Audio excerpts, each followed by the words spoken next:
Hi, welcome to Infusion Health, the podcast. I'm comedian Chris Patrick, a.k.a. Self-Proclaimed Power Man, and I'm here with my co-host and significant other, Rach. Hey, guys. Now, today we got an interesting show. We have Dr. Helen Ofosu calling from Ottawa, Canada, and we're talking about barriers and building your career. Now, being fired from a lot of jobs for playing around, goofing off, and yeah, I probably should have been fired, but when I look back at it, my thing was kind of like, is this really what I wanted to do? And I was doing the jobs, to make money, as of course to pay bills and stuff like that, but I really didn't have a career path. So maybe she can, should we just...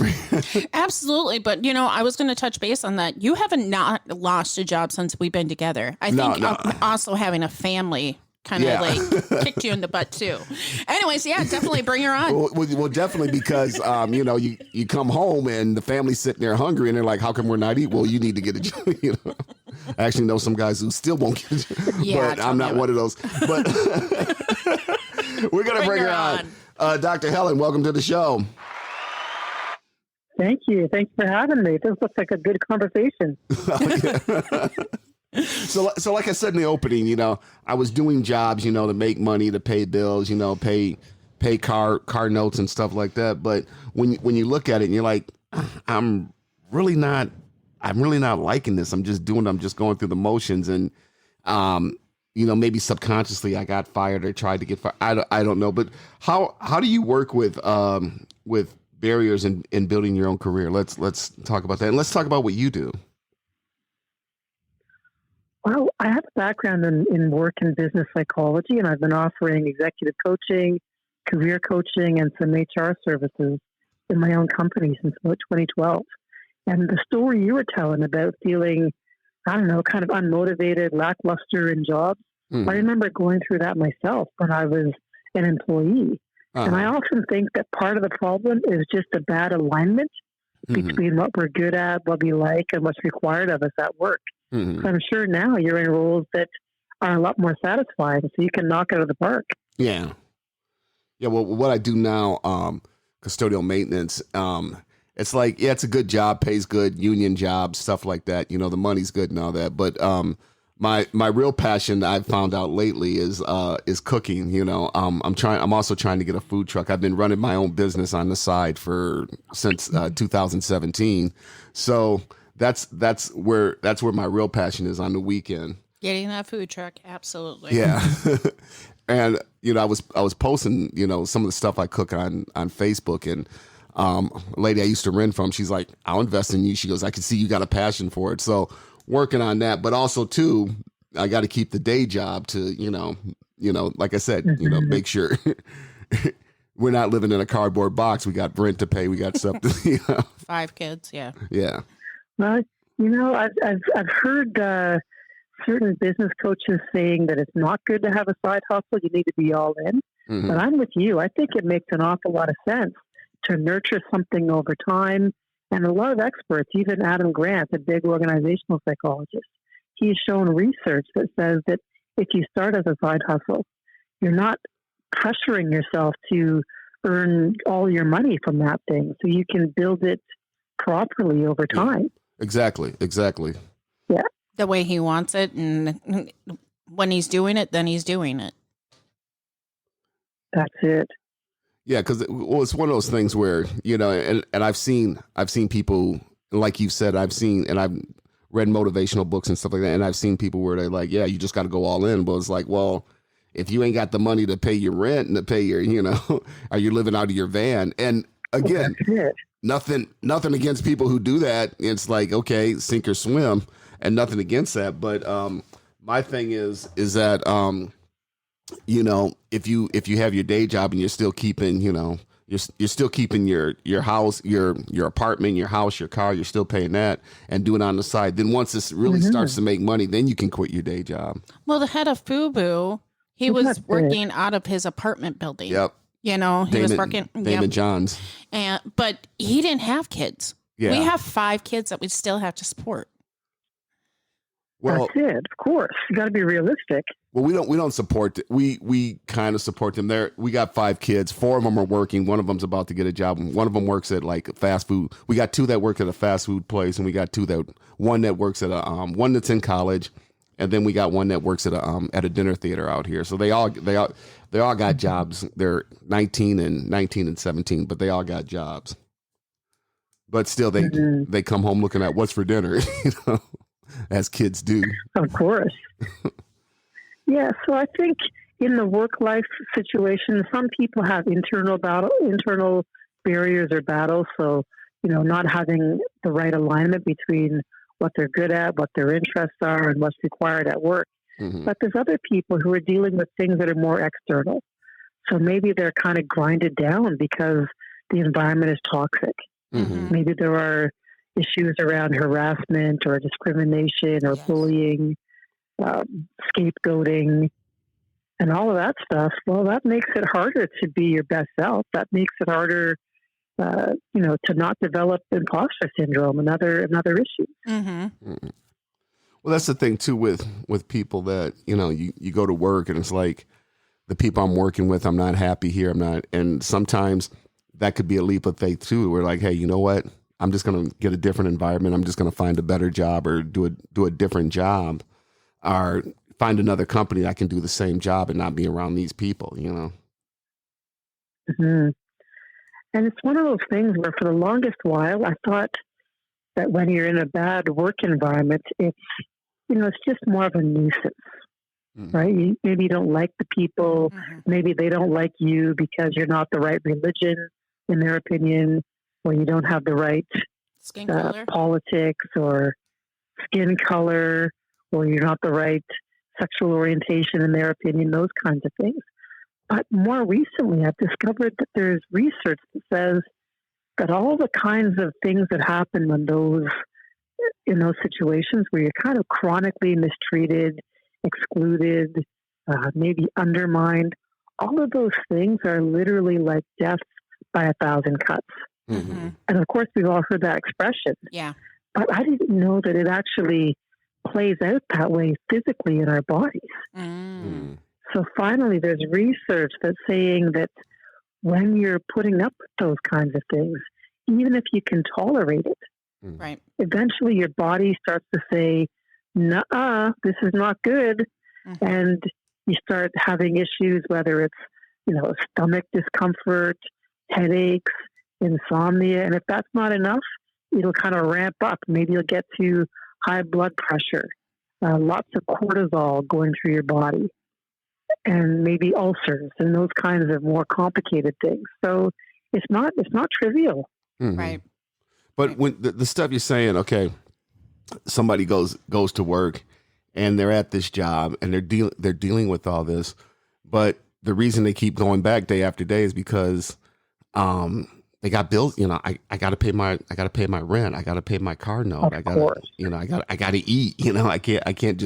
I can't just say, hey, screw it and quit my job. I have to do this. So they might love what they're doing, but it might not be the right place for them. They might find, I see a lot of people saying, I hate my job. I hate my job. I hate my job. And it's like, okay, you're in the healthcare field. How many other departments can you go apply for and maybe find the right thing that fits you? Yeah. Well, that's it. And to be honest, I appreciate that financial stress could be just as bad as the other things. So I never suggest that people just quit their jobs, but rather, consider your current job as a means to an end. Mm-hmm. Treat it like your launching pad or your runway. Start looking for the next thing. And as soon as you find a better environment where you still get to contribute your same skills and abilities, or even a different mix of skills and abilities, then you jump ship. Yeah. Because it's not fun when you can't pay your bills. No. Oh, yeah. Yeah. and that's the thing. An understatement, of course. Yeah. And that's the thing, too, because I've come to realize that some people out there are just jerks for no apparent reason. You don't know this person. You've never done anything to he or she. And this person's just a jerk. Mm-hmm. And I've actually worked with people like that where I'm like, listen, okay, when we get out of here, we're not going to go hang out. We're not going to go have drinks. We're not friends. I understand that. But when we're at work, let's just get the work done. Let's get the work done. Let's do what we got to do. Then when we leave out of here, when we punch out at 3 or 5 o'clock, you go your way, I go mine. But when we're at work, we just got to get the stuff done. Let's just, we don't need all this fighting. And I've actually had to tell some people that, like, hey, listen, I don't care. I'm not your friend. I just want to get the work done and let's get out of here. Okay.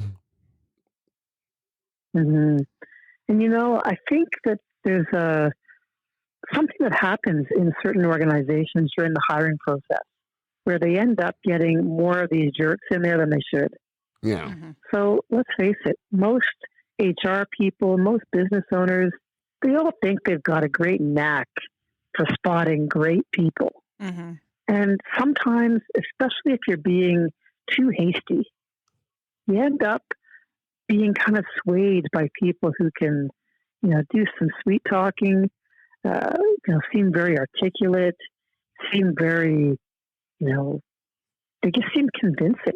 Yeah. Mm-hmm. They're good in terms of saying what they can do, but in terms of their character, depending on the kind of impact they have on people around them, they're just not worth the trouble. Yeah. Yeah.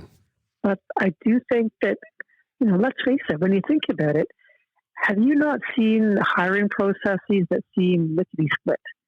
Seems like, there's just an in informal the healthcare interview field, and somebody's... absolutely. Yeah, in the healthcare field, we've been But hiring then left and right. Yep. Yeah, but then those same people, if they have to go buy a car, they are not spending 15 or 20 minutes on that decision. Yeah. Mm-hmm. They are, right? They are spending time doing some online research, which might be like doing like a social media check or a Google search. They are test driving. They're thinking about it. Mm-hmm. So in my mind, the fact that most people spend more time buying a car, which might be, like a 50, 70,000, even 80, I don't know, depends on the kind of car, but it's usually less than $100,000. Mm-hmm. Right. Meanwhile, when you're hiring somebody, well, many of these jobs, even if they're not a 6-figure job to start, if that person stays for a year or two, it's much more expensive than a car. Mm-hmm. But the time spent is it's just so much less. So I think that's part of it. Mm-hmm. And I think they get swayed by just focusing on what people say they do and not getting a sense of what they can actually do in terms of actual skills and abilities, right? But also the way they act and the impact on people around them.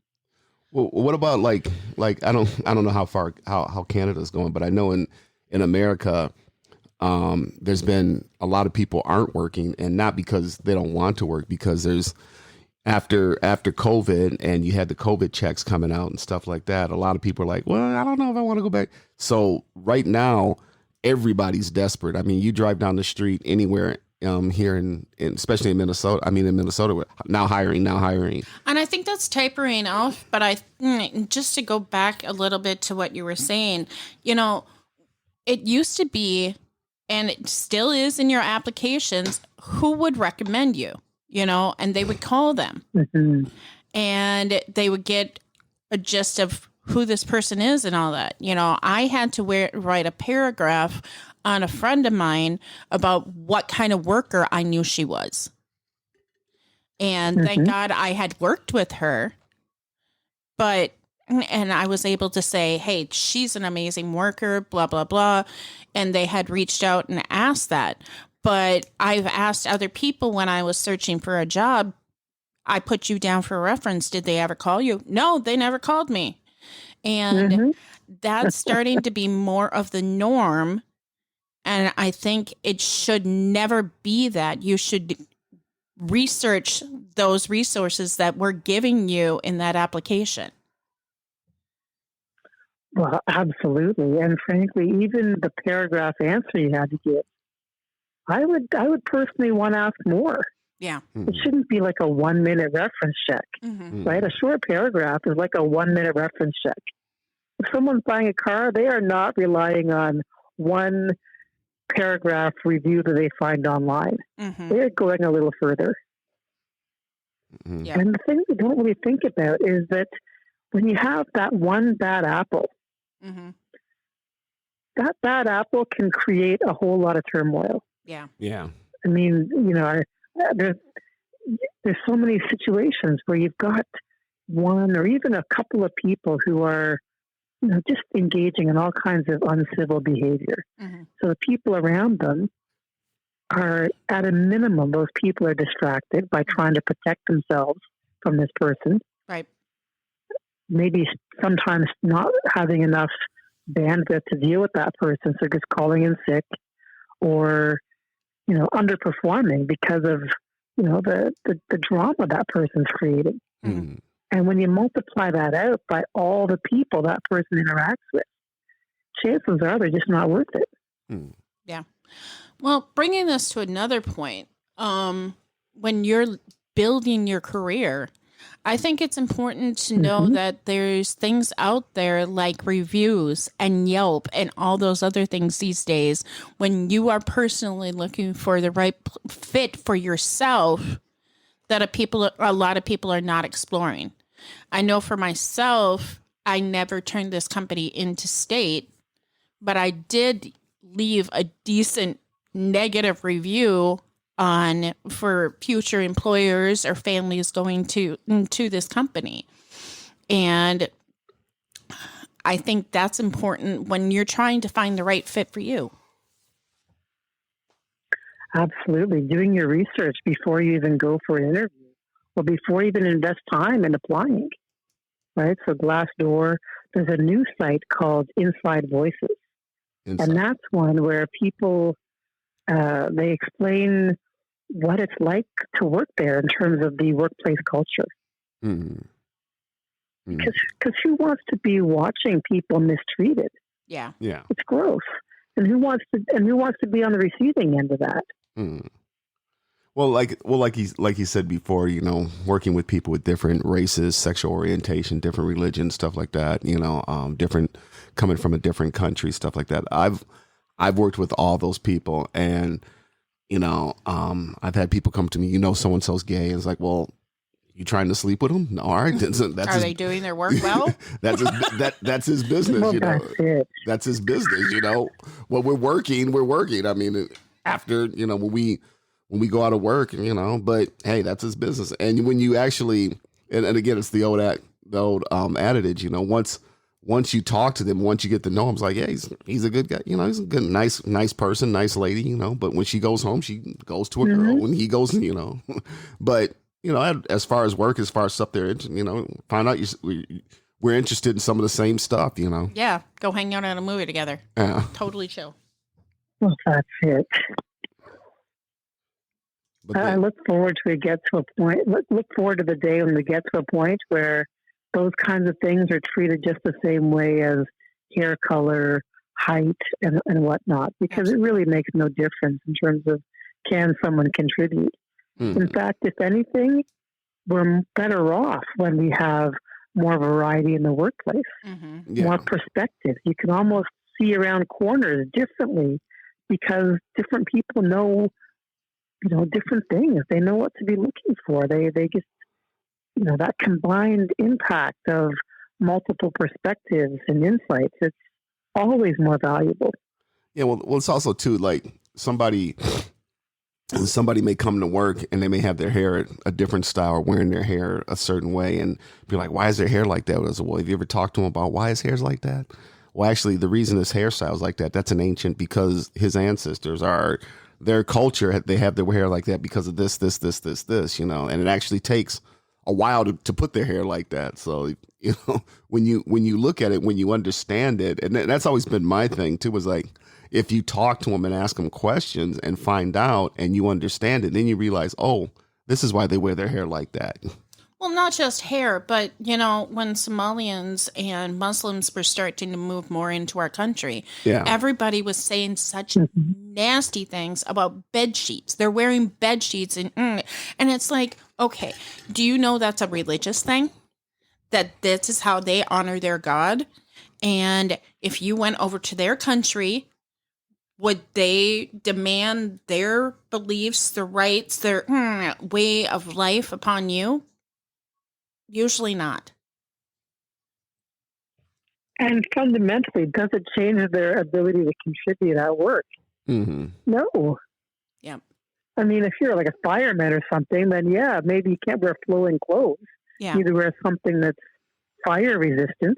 But I mean, if somebody's like writing or answering the phone or providing customer service, it just doesn't matter. Even in the healthcare, like they're wearing a skirt and their headpiece, not a problem. Not a problem at all.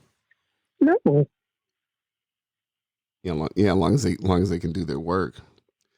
But as getting back as a person who, okay, say you got somebody they're at their job, they don't like their job, but it's like, I don't like my job. I'm just doing it to pay my rent, pay my car note. I didn't go to college. I don't have a degree. I don't do this. It's like, well, what is it that you're passionate? Why the reason you're staying here is because of obligations to, you want to eat. But even though you didn't go to college, what are something else? And I've told people this, what's the old adage? Find out what you love to do and then try to find a way to make money at it. Well, that's it. Everybody can do something. Yeah. Provide some kind of service, make something. Mm-hmm. And you got the people who I have no hobbies. I have no, then what is it you want to do? Well, then maybe you need to do some soul searching in what you want to do, or maybe go back to school part-time to do this or to do whatever if you don't want to be at this job anymore, But how do you I always think about Go ahead. I always think about transferable skills. So what kinds of things can you do that you could still do even if it was in a different context? So, for example, I'm not officially like an editor, for instance, or a writer. Like that's never been my job title. But because I write so much and I edit so much, if I wanted to, I could probably make a case for myself to be hired as a writer or an editor. Right. Well, now that I've written a book, I guess I am officially a writer. But the point is that most of us do things in our day to day that we could do in a different context. Yeah. Well, if you've been a parent, you've been teaching something. Yep. If you've been cooking, you've been cleaning, you've been doing all kinds of things. So maybe those are not the things you want to do, but you have skills that you could apply in another environment. Well, interesting. You say you wrote a book, but you're not a writer. But I was thinking about this just the other week. I was like, okay, trying to get this food truck going, and then I'm also helping some friends out. They got a couple booths and stuff like that, so I'm helping them out, trying to get experience, with them. But I was like, am I a chef? And I'm like, well, I didn't go to school. I didn't go to culinary school, But then there are some famous chefs who didn't go to culinary school. I'm like, well, am I a chef? And I feel guilty calling myself a chef because I've never worked I've never chefed at a restaurant. I've made like pizzas and stuff like that, pizza parlors. But it's like, I don't know if I should call myself a chef, Well, I mean, you've been cooking food and people have been eating it. So unless the title chef is a protected title where you can only call yourself that if you've gone to chef school or only worked in an indoor restaurant, then I guess you are a chef. Yeah. And for me, I mean, going back to my example, before my book was published, sure, I could have said, well, I do a lot of writing because of my work and because of my blog. So I could have made a case for myself to be hired in that capacity. Now that technically I have a book that was published by a legit publisher, well, now I officially am an author or a writer. So I guess my example wasn't perfect, but in your situation, it sounds like you're a chef. Well, people eat your food. Well, I look, and they pay you for it. I look more at it like a lawyer. Like, you can go into court and legally, I don't know about Canada, but here legally, you can choose to defend yourself. Okay, I'm going to choose to defend myself. Of course. But am I a lawyer? Well, no, I didn't take 4 years of college and 4 years of law school, so I'm not a lawyer. Well, the thing is, back in the pioneer days, lawyers did not go to school. Lawyers learned the law. Then they became the lawyers when they started protecting cases and stuff like that. Yeah. There was no law school back in the pioneer days. Yeah. That was something that was built a lot. And also back in the pioneer days, you didn't always go to medical school to become somebody that was considered the medicine person in your little city, your little, your little community. Well, some of them traveled around with hey, this will cure you. Drink. I'm not talking about the snake oil. Okay, I'm not talking about the snake oil. Or the leeches. They're finding out that maggots can help some things, especially burn victims. But I don't know if I'd want all that on me. But if I'm knocked out, hey, put the maggots on me to get my body clean. And just don't tell me about it. Exactly. But my and whole watch thing. me after. Yes, like a million times. But my whole thing is, who makes an artist an artist? Yeah. It goes back to, is that a piece of art? Yeah. Are you a chef? Are you a writer? Mm-hmm. Well, if you have passion for it, go for it, and you are that. Mm. Now, these days, there's laws and and stuff like that. you do it long enough, you get good at it. Yeah. Yeah. Yeah. I mean, like I was saying, like these days, you can't just call yourself a doctor without ever going to medical school. Yeah. But there are professions where you do not need a degree to go forward. Oh, yeah. There's like holistic medicine and stuff like that, But, if I went into a doctor's office, this guy's like, yeah, I'm a doctor, and I don't see no certificates on the wall or something. Yeah, well, good luck with that. Yeah. Well, I sometimes think about Dr. Dre, and he's been very successful. And I'm not sure if I'll ever earn as much money as him, but I don't think he's a doctor. Who's that? Dr. who? Dr. Dre. Oh, Dr. Dre. Oh, okay. He started it as a hip hop artist, but then the singer. He had those headphones and he sold to Apple. Yeah, the rapper. Okay. Yeah. So how do you deal with somebody? Okay, somebody comes to you and says, Dr. Helen, I'm not happy in my position. I don't know what I want to do. How do you go about helping somebody like that? Or what kind of clients do you work with? Well, if it's that kind of a question, usually I start with kind of an audit of what kinds of things they're good at doing. Mm-hmm. So, what are you good at doing? What do you like doing? Because sometimes those are two different things. I'm really great at washing dishes, but I don't want to wash dishes for a living, right? Right. Mm-hmm. So that's part of it. Getting a sense also of what they don't want to do going forward, understanding what credentials they may have. Do they have a diploma or a degree?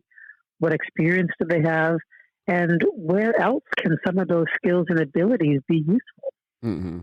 And usually that's enough to identify at least 2 or 3 other types of jobs that person could be going after without turning their lives inside out and going back to school.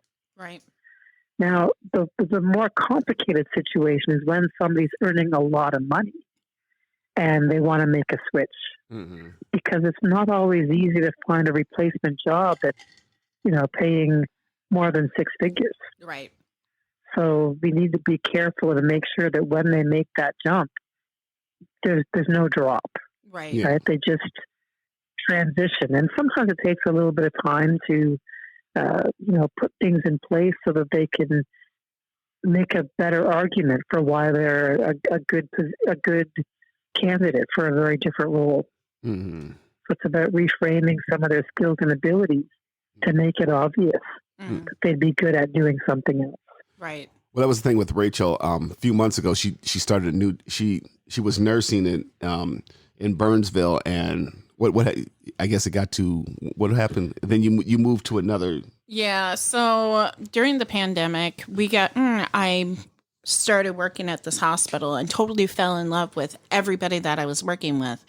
But after the pandemic, they started changing the unit into something we couldn't recognize. And although everybody there I still love and appreciate, and I go back and do a couple of hours there, the unit itself has become insane. And so I'm like, okay, I don't need 2 days of recovery after working 3 days. I want to be able to do what I'm doing now why I found a new job. And that's because if the day's crazy there, it's not crazy every single day on this new unit. And I have energy afterwards. I have energy to enjoy my family. I have energy. Hey, you want to go out for a drink? You want to go out? Yes, absolutely. Right after work. And I didn't have that energy on that old unit. Right. And that's the thing. I mean, so many people are just going through their work lives with so much dread, and it's so exhausting. Yeah. And it, like I said, but I'm glad you found a new way forward. Yeah. I totally love my new unit. And like I said, I can fill in a couple hours at the old unit when I'm missing people. I get paid less so when I go visit those people, but you know what? I get paid to go have some fun with them. So there you go. Okay, so Dr. Helen, this was definitely a fun conversation. If you said you read a book. Is there a website or something if somebody's not happy with their job or want to reach out to you? You got website or anything they could get a hold of you on? Absolutely. The book is called How to Be Resilient in Your Career, Facing Up to Barriers at Work. And it's available at all the normal bookstores, but the website is theresilientcareer.com. Okay. You'll see a book trailer. You can order it from Amazon or Barnes & Noble or your local bookseller. And and all my social media links are there as well. Yeah, she gave it all to me, so it'll be in the show notes. Okay. Well, thanks a lot for this. This was a lot of fun, and I'm going to let Rach close us out. You guys, we're coming to an end. All right. Thank you for the laugh. You are very welcome. And I just want to say, you guys, if you are finding that you're not finding the right person to work with or the right career, search inside yourself, reach out to professionals if you have to, and find your best self. Have a great one. Take it easy.